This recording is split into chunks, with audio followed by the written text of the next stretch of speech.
right. Oop. Hold on one second, y'all. All right, there we go. Nexo buys stake in federally chartered U.S. bank Summit National. The crypto lender is taking an ownership stake in Wyoming-based Summit National Bank, despite facing current enforcement action from 8 states. Okay, very interesting. This article is from Decrypt by Jason Nelson. Shout out to Jason. Feel like you do good work over there. Tell some of those other people to step it up. Crypto lending platform Nexo announced today that it was taking a stake in Summit National Bank based in Wyoming. Let's see here, some of these quotes. So Nexo declined to disclose the terms of the private deal. They say, quote, "We prefer not to discuss on the size of the transaction, but rather on the mutually beneficial effects the stake acquisition will have on both companies and, more importantly, their clients." And this is how they responded in an email to Decrypt. Okay. All right. So as we said just a few moments ago, the cream of the crop will start to rise to the top. Earlier this week, we saw that 8 U.S. state regulators were going to charge Nexo for failure to register an interest account, similarly to the way they came after BlockFi for offering interest-bearing accounts that were not in alignment with U.S. law.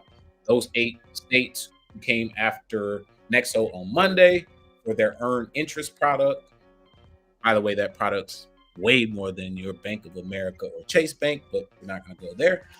Regulators were from New York, California, Kentucky, Maryland, Oklahoma, South Carolina, Washington, and Vermont.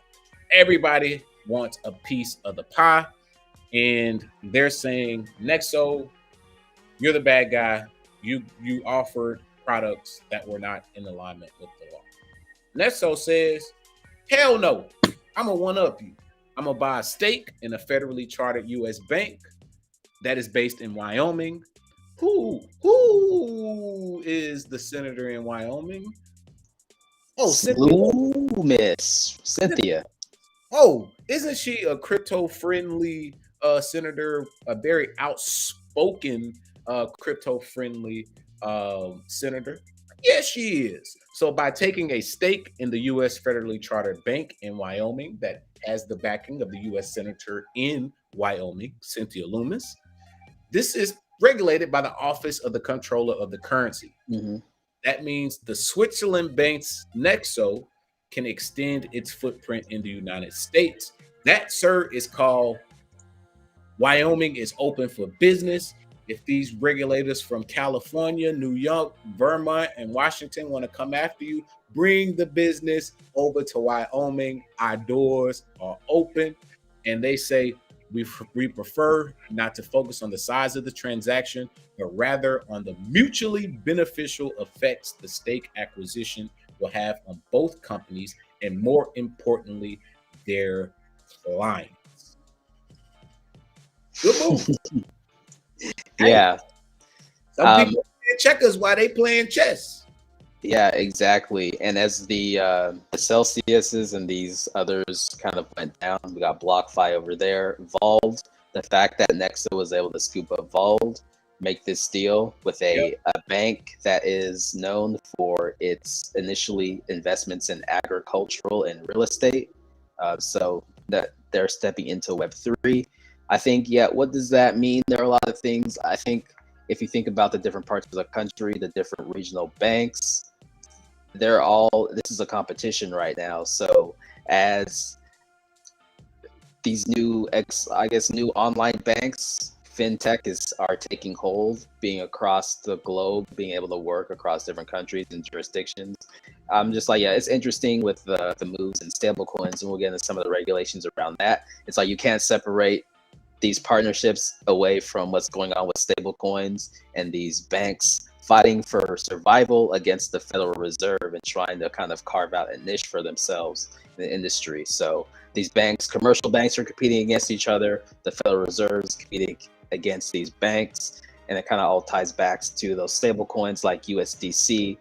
You saw BlackRock taking a point there. Circle, partnered with Coinbase for USDC stablecoins. So I'm like, it's very interesting to see the inner workings of politics, stablecoins, and the banks. It is very, very exciting time to be in the crypto space. I want to make sure we cover all of this article because it is okay. Hold up. Just a few more points I wanted to make here is that this will not only allow Summit customers, so the Summit National Bank customers, access to Nexo's suite of products.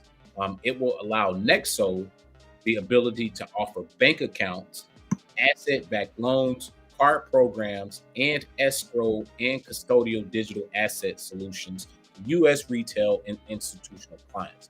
So this could be one of the most legitimate moves when it comes to getting past regulatory hurdles by merging with an institution that takes a traditional approach and has traditional values with the vision for the bank's future. So let me make sure I read this quote correctly. We are delighted to welcome Nexo aboard, said Summit National Bank President and Chairman of the Board, Forrest Gilman. This is the culmination of more than 2 years of unfaltering dedication to combining Summit National Bank's traditional approach and values with our vision for the bank's future. Founded as Hewlett National Bank in 1984, Summit National Bank initially focused on agriculture and real estate lending. However, with this partnership with Nexo, it's stepping into Web3. As you mentioned, they did acquire Vault, being based in India, Darhan being the CEO and head of Vault. I have to be honest and transparent. I have utilized both Nexo, Vault, and Celsius, and very glad that I held my own keys and was not earning any interest on my crypto after becoming a hexagon, or else I would have been swept up in the frenzy of this as well. Nevertheless, Nexo always had some of the best user interfaces. Wow, they did. And it was also one of the sleekest, most secure apps of them all. And I also thought that their ability to participate and earn some of the fee share through the Nexo coin as well. Don't want to get too deep into those specifics, but shout out to Nexo. Hey, man, Cynthia Loomis might have her winner. She may have. Yeah. Looks like they're going to be around for a little bit longer. I think, yeah, that's a big deal. The fact too that they get some access to Asia as well through this, so it's kind of like they get a foothold there. And as far as these different platforms, when we first started getting into crypto for real and started like, oh, look at Celsius, look at BlockFi, Nexo, Vault, they were pretty cool and sleek. And now at this point, with the Nexos of the world and depending what other partnerships happen, it's like, okay, maybe now that they're under a federally chartered bank, a stake, now it's actually FDIC insured. So all y'all who jumped on earlier this past year, sorry, y'all lost. It's just a matter of like, did you pick the right one? Exactly. Did you pick it in the timing of when they had a partnership where they were more likely, I guess, to be federally insured, meaning you could sue them and actually have a case if something went wrong, versus them, just taking your stuff and go home. But at the end of the day, you only get $250,000 and they can run off with the rest with the regular banking system. So hey, man, at least you have recourse, because the recourse for the Celsius boys is to get on their knees and beg and hope they get some of them Bitcoins back or Ethereum's back or whatever they were staking over there. Because I used to love to get them emails that say, you earned a penny this week on Celsius. Great. Well, I didn't need them pennies because that would have been hell if I left my crypto over there. But great look into that first story. Did want to touch on Nexo, especially with them buying a stake in a federally chartered bank, a long-established bank, a bank with ties in Wyoming that started as an agriculture and real estate bank. So when you start to see these type of institutions move into Web3, pay attention, understand that they are picking winners and losers. And hey, whoever thought Wyoming was going to be making deals with the Swiss? Didn't they just have the Jackson Hole meeting like 2 weeks ago or 3 weeks ago? Yeah. Do you remember that? Now we get this. Now we get this story today. So sometimes you just gotta link and connect them dots and figure out. Oh yeah, now that makes sense. Are you telling me it's like the Swiss banking system ain't what it was no more? They're now in the American banking system. So